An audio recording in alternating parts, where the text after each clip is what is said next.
اعوذ باللہ من الشیطان الرجیم بسم اللہ الرحمن الرحیم اللہم صلی وسلم وبارک علی سیدنا محمد رسول اللہ خاتم النبیین صلی اللہ علیہ وآلہ وصحبہ وسلم۔ امید ہے آپ کا روزہ اچھا گزر رہا ہوگا اور اس روزے میں ہر افطاری کے وقت ضرور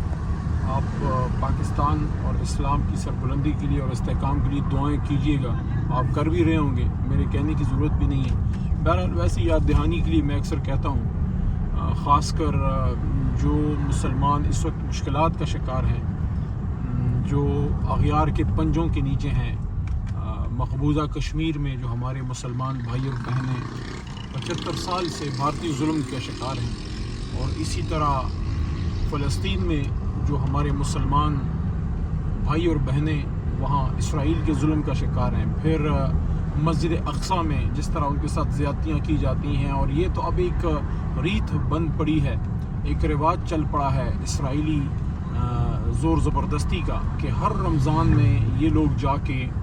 ہمارے قبلہ اول کی مسجد اقصیٰ کی بے توقیری اور بے تکریمی کرتے ہیں۔ تو ان کے لیے بھی دعائیں ضرور کیجیے۔ اور استحکام پاکستان میں جو ہے بقائے اسلام ہے، پاکستان کا قلعہ ہے، اور پوری امت مسلمہ چاہے ہم اپنے آپ کو جتنا بھی کم تر جانیں اور جتنا بھی اپنے آپ کو ہم خراب کریں، لیکن امت مسلمہ ہمیں ایک نظر سے دیکھتی ضرور ہے، جس کا احساس حج میں اکثر ہوتا ہے، عمرہ میں جہاں پورا عالم اسلام آیا ہوتا ہے، یہاں جب کہ آپ کی انٹریکشن ہوتی ہے ترکیہ کے لوگوں سے، ٹرکش پیپل، انڈونیشیا کے مسلمانوں سے، سعودی عربیہ، گلف کنٹریز، ایون دور افتادہ افریقن کنٹریز کے بھی مسلمان جب آپ سے ملتے ہیں تو وہ ایک خاص محبت رکھتے ہیں پاکستان سے۔ تو ہماری ایک ذمہ داری بھی بنتی ہے کہ ہم سفارتی سطح پہ تو کم از کم ان کے لیے اپنی آواز ضرور اٹھائیں۔ پھر جو آج پاکستان کی حالت ہے، کل فیصلہ جو آیا ہے honourable supreme court of Pakistan کا، میں نے کل بھی یہ بات کی اور آج دوبارہ اسی پیرائے پہ بات کروں گا کہ بحیثیت سیاسی کارکن، بحیثیت تحریک انصاف کے ورکر کے، میرے لیے خوشی کی بات ہے کہ الیکشن ہمیں مل رہا ہے آئین کے مطابق، ورنہ 6-8 مہینے بعد آتا۔ اس سے اہم بات پتہ ہے کیا ہے؟ اس سے اہم بات یہ ہے کہ اگر یہ ابھی نہ بھی ملتا تو 6-8 مہینے بعد ویسے ہی مل جانا تھا، لیکن کل سپریم کورٹ جو کھڑی ہوئی ہے تو یہ آئین پاکستان کو اللہ نے دوام دی ہے کہ خدا نخواستہ اگر کل کو کوئی اسی طرح کے فیصلے آتے جس طرح جسٹس منیر صاحب کے آتے رہے تو عوام کا دل ٹوٹ جاتا، اعتماد ٹوٹ جاتا، اور پاکستان میں اسٹیٹس کو اور زیادہ عام پاکستانیوں پہ غراتا، اور عام پاکستانی جو ہر جگہ طاقتور لوگوں کے، کسی محلے میں، کسی شہر میں، کسی گاؤں میں، گوٹھ میں، ہر جگہ کوئی نہ کوئی طاقتور بیٹھا ہے، کوئی جو زور زبردستی کرتا ہے، کوئی علاقے کا بدماش ہے، کوئی مال والا آدمی ہے، کسی کے پاس جو ہے کوئی بھی طریقہ ہے جس سے کسی مظلوم یا کمزور کو دبایا جا سکتا ہے۔ تو کل ان سب لوگوں کی ہوپ ٹوٹ جاتی کہ اگر ملک کی سب سے بڑی عدالت سے خدا نخواستہ مضبوط فیصلہ نہ آتا تو وہ لوگ جو عدل و انصاف پہ یقین رکھتے ہیں یا جو پاکستان میں رول آف لا دیکھنا چاہتے ہیں، خاص کر وہ مڈل کلاس طبقہ، white collar, educated teachers, students, engineers, doctors, businessman, entrepreneurs, وہ لوگ جو دنیا بھر میں پھرتے ہیں، جو پاکستان کو ویسے ہی دیکھنا چاہتے ہیں جس طرح ڈیولپ کنٹریز میں رول آف لا ہے، جہاں کوئی صدر بھی، کوئی وزیر اعظم بھی سوچ نہیں سکتا کہ لائن بھی کراس کرے، لائن میں ایک شخص ایک قدم آگے بڑھائے۔ تو آئی تھنک کل رول آف لا کی جیت ہوئی ہے، یہ بڑی اہم بات ہے۔ الیکشن ہوتے رہیں گے انشاءاللہ، الیکشن ہم پہلے بھی جیتے ہیں، اور اللہ کے حکم سے عمران خان صاحب کا جو فلسفہ ہے، ان کا جو نظریہ ہے، وہ لوگوں کے دلوں میں گھر کر گیا ہے۔ تو انشاءاللہ عمران خان صاحب الیکشن ہم اپنا نکال لیں گے اللہ کے حکم سے۔ لیکن کل اس پہ میں بحیثیت وکیل، بحیثیت قانون کے طالب علم، میں بڑا اس پہ خوش ہوں کہ ہماری عدلیہ کا کل وقار بلند ہوا ہے، اور آئین پاکستان جو ہے وہ طاقتور لوگوں کے سامنے لیٹا نہیں ہے۔ کل جو پارلیمنٹ میں بیٹھے وہ طاقتور لوگ جو اپنے آپ کو انداتا سمجھتے ہیں، 40 سال سے وزیر اعظم، وزیر اعلیٰ سب ان کے گھروں سے آ رہے ہیں، چاہے سندھ میں پیپلز پارٹی ہے، پنجاب یا پاکستان میں مسلم لیگ نون، تو یہ سب لوگوں کو کل احساس ہوا ہے کہ یار ان کے اوپر بھی کچھ ہے، آئین بھی کوئی چیز ہے جس پہ عمل کرنا جو ہے وہ ضروری ہے. باقی افسردگی بھی ہے اور ایک احساس محرومی ہے اس وقت ملک میں، خاص کر وہ احساس زیاں وہ ہے کہ یہ ہم کس طرف چل پڑے ہیں، یہ کیا ہو رہا ہے. اگر یہ اپریل کا مہینہ ہے، 9 اپریل کی رات اگر عمران خان صاحب کی حکومت پہ شب خون نہ مارا جاتا، سسٹم کو چلنے دیا جاتا، ایک پاپولر لیڈر کو چلنے دیا جاتا، تو اس وقت ہم اگلے الیکشن کی طرف بڑھ رہے ہیں. اس وقت پرفارمنس پہ ڈیبیٹس ہو رہے ہوتے، ہماری پرفارمنس پہ جانچ ہو رہی ہوتی، ہم پہ پروگرام ہو رہے ہوتے، سرویز ہو رہے ہوتے، ٹی وی ٹاک شوز میں ہماری education policy, health policy, economy, foreign affairs, internal security, water issues, climate change اور اس طرح کے بے شمار سبجیکٹس پہ ہمیں اس وقت ہماری کلاس لگ رہی ہوتی، ہم پہ سوال ہو رہے ہوتے، ہماری اچھی بری پرفارمنس صوبوں میں مرکز میں سامنے آ رہی ہوتی، اور قانون سازی پہ سوال ہوتا، مجھ پہ سوال ہوتا، پارلیمنٹ میں تم نے کیا کیا، کتنی منسٹریوں کے قانون سازیاں تم نے جو ہے اس میں فیسیلیٹیشن کی، تم نے کتنی منسٹریوں کے جواب دیے، کیا پرفارمنس تھی تمہاری. اسی طرح اور منسٹرز پہ سوال ہوتے. تو آج کیا ڈیبیٹ ہے؟ آج ڈیبیٹ یہ اتنے پکڑے گئے، اتنے مارے گئے، ان کو ننگا کر دیا گیا، یہ اتنے پرچے کٹ گئے، ملک کے سابق وزیر اعظم پہ 140 کے قریب پرچے، دہشت گردی کے، غداری کے پرچے، سارا. وہ تو اللہ کا شکر ہے کہ لاہور ہائی کورٹ سے وہ فیصلہ آیا ہے غداری والے لاء پہ.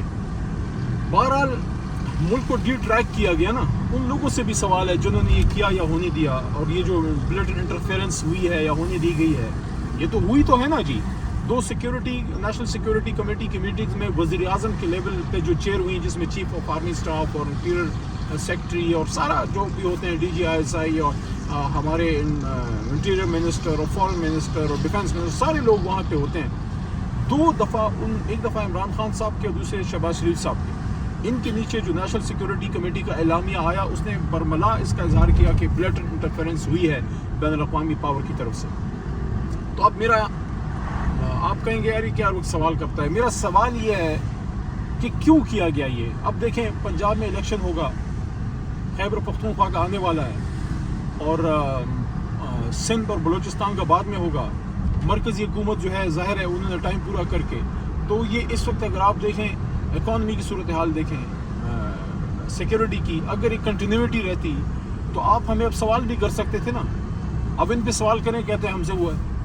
ہم پہ اگر آپ سوال کرتے تو ہمارا ابھی 4.5 سال ہو گئے ہوتے، ابھی ہم ہر چیز کے جواب دے ہوتے. تو یہ لوگ تو کسی چیز کے بھی جواب دے نہیں ہے. نہ اکانومی میاں صاحب سے چلی ہے، شہباز صاحب سے. بلاول صاحب نے، چلو ایک فائدہ ویسے ہوا ہے، بلاول صاحب نے دنیا کی سیر بڑی کر لی ہے، دورے کیے. ایسے کل جو بلاول صاحب نے مارشل لاء اور ایمرجنسی کی پرسوں رات بات کی ہے، اس سے ویسے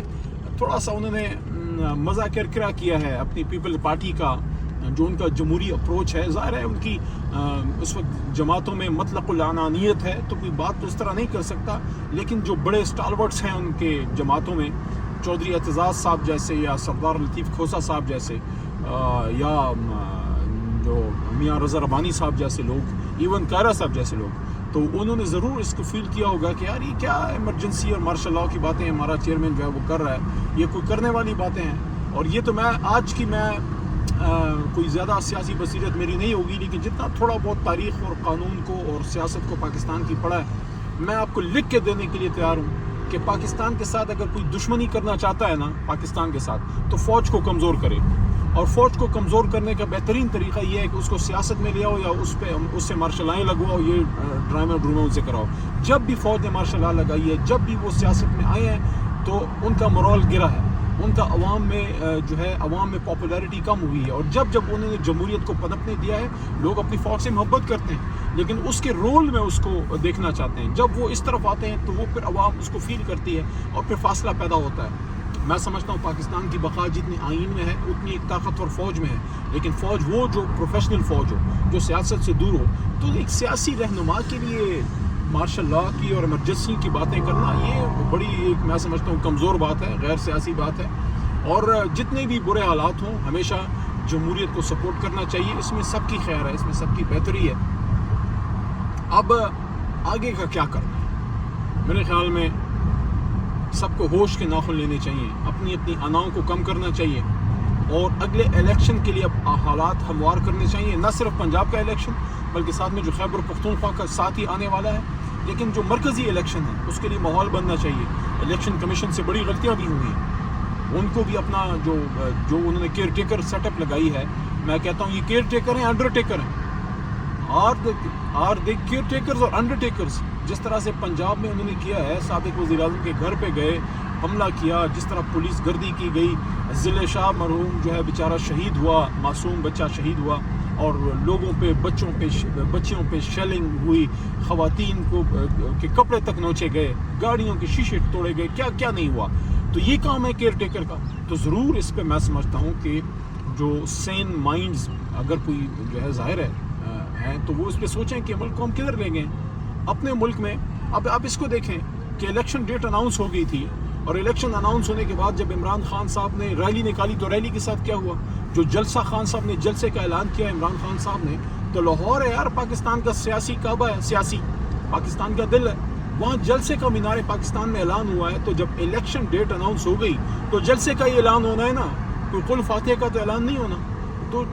جلسے کے لیے جو انہوں نے کنٹینرز رکھے، میں تو خود موجود تھا، سارا دیکھا، پہلے بھی جلسے ہم نے دیکھے، پچھلا جلسہ جو پچھلے رمضان میں مینار پاکستان میں ہم نے کیا تھا اس میں بھی کنٹینر رکھے تھے، لیکن اتنی پولیس گردی نہیں تھی جو اس بار تھی۔ لیکن آپ نے دیکھا یہ سب سے زیادہ چارج کراؤڈ اس بار نکلا ہے۔ میں آپ کو خان صاحب نے 6 جلسے کیے ہیں مینار پاکستان میں، 5 میں میرے خیال میں رہا ہوں، پہلے والے میں نہیں تھا، 2013 23 مارچ میں بھی تھا، اپریل 2018 میں بھی تھا، ابھی بھی جو لاہور میں اس میں بھی تھا، اس سے پہلے ایک تھا اس میں بھی تھا، اور یہ بھی حال ہی میں جو پچھلے ہفتے ہوا ہے اس میں بھی تھا۔ میں آپ کو لکھ کے دیتا ہوں کہ اس سے چارج کراؤڈ کوئی نہیں تھا، کیونکہ لوگوں کے ساتھ زیادتیاں اتنی ہوئی تھی، انہوں نے فیل کیا تھا۔ تو اب ان چیزوں کو درست کیا جانا چاہیے جو غلطیاں کی ہیں۔ دیکھیں اعظم سواتی صاحب، شہباز گل صاحب جو ہیں، اس کا پاکستانی نوجوان کا جو امریکن ریٹرن ہے، پروفیسر ہے، اس کا دل ٹوٹا ہے جی، یہ میرے سے لکھ رہے ہیں، وہ جا رہا ہے واپس، ظاہر فیملی سے ملے گا، واپس آئے گا انشاءاللہ،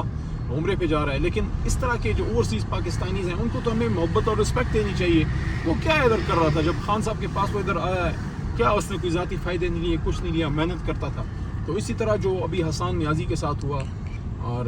جو اظہر مشفانی، they are children of Pakistan, وہ پاکستان کے بچے ہیں، تو ایسا تو نہیں کرنا چاہیے۔ تو یہ ساری چیزیں ماحول کو پراگندہ کر رہی ہیں۔ ہمیں پھر میں تو آپ کو لکھ کے دینے کے لیے تیار ہوں، ہم تو نہیں کریں گے انشاءاللہ، حکومت میں آئیں گے بھی، کوئی انتقامی کارروائی نہیں ہوگی، کوئی زیادتی نہیں ہوگی، لیکن یہ چیزیں ایسی ہیں جو دل پہ داغ ان کا رہ جاتا ہے۔ اعظم سواتی صاحب کے ساتھ جو ہوا ہے، جو ان کی بچیوں کے سامنے یا گھر والیوں جو ان کی وائف ہیں، ہماری بھابھی جو ہیں، ان کے سامنے جو ان کی ویڈیوز جو سواتی صاحب کہتے ہیں کہ بھیجے گئے، آپ بتائیں کوئی بھی عزت والا آدمی اس کو برداشت کر سکتا ہے؟ ہر جگہ جتنے بھی ہمارے پاکستانی ہیں، کسی بھی جماعت میں ہیں، ادارے میں ہیں، ہم سب جو ہیں گھروں والے ہیں، اور مشرقی کلچر اور روایات اور اسلام پہ سب بلیو کرتے ہیں۔ یہ کہاں کوئی روا ہے؟ تو ناؤ از دا ٹائم، رمضان کا مہینہ ہے اور ہم بیچ رمضان پہنچ گئے ہیں۔ I think we need to sort the things out, اور what has been done can't be undone, لیکن رانگس کو انڈو کرنے کا طریقہ یہ ہے کہ غلطیوں کو مانا جائے اور صحیح فیصلے اب کیے جائیں، اور ملک کو ایک الیکشن کی طرف لے جائیں، کیونکہ اس ملک نے آگے جانا ہے۔ یہ سدا اس طرح بکاری نہیں رہنا۔ جو میں تو ہمیشہ اس بات کا ذکر کرتا ہوں کہ ایک وقت آئے گا انشاءاللہ جو ہمارے فیصل آباد کے صوفی بزرگ، اکثر میں ادھر جا کے 2 رکعت کبھی جب جاتا ہوں فیصل آباد تو ان کی مسجد میں پڑھتا ہوں۔ تو آج تو اس دنیا میں نہیں ہے، لیکن نہ کبھی میری ان سے ملاقات ہوئی، لیکن ان کی ایک بات دل میں گھر کر گئی۔ تو میں نے اکثر سینیٹ اور قومی اسمبلی کے فلور پہ بھی یہ باتیں کی تھی کہ ایک وقت آئے گا، صوفی محمد برکت علی صاحب کی بات کر رہا ہوں، کہ ایک وقت آئے گا کہ اسلام آباد کی ہاں اور نہ میں دنیا کی ہاں اور نہ کے فیصلے ہوں گے۔ اور میری امی کہتی ہیں کہ اکثر حق بات پہ اذان آتی ہے، اور یہ بات میرے دل کو لگتی ہے جو صوفی برکت صاحب کی ہے۔ اور یہ دیکھیں، اگر آپ دکھا پائیں تو سامنے پرائم منسٹر ہاؤس ہے، یہ سامنے پرائم منسٹر ہاؤس ہے، اور اس کے اس ساتھ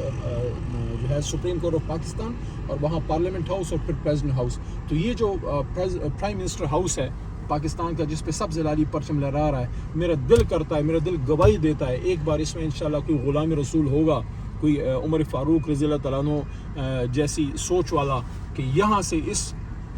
پرائم منسٹر ہاؤس میں جب فیصلے ہوں گے، تو جس طرح آج وائٹ ہاؤس میں جب فیصلے ہوتے ہیں تو دنیا سوچتی ہے، دیکھتی ہے، ایک وقت آئے گا کہ انشاءاللہ، اور میری دعا ہے کہ اللہ مجھے اس وقت زندہ رکھنا اور میرے سے اس پہ کام لینا، کہ یہ جو میرے ملک کا پرائم منسٹر ہاؤس ہے، اور واللہ میں نے پلان نہیں کیا تھا، لیکن اللہ کے کام ایسے ہی ہیں کہ اس بات کرتے وقت ہم یہاں پہ پہنچ گئے ہیں۔ تو یہ ہمارا پرائم منسٹر ہاؤس، اور یہاں پہ بیٹھا پاکستان کا وزیر اعظم انشاءاللہ امت مسلمہ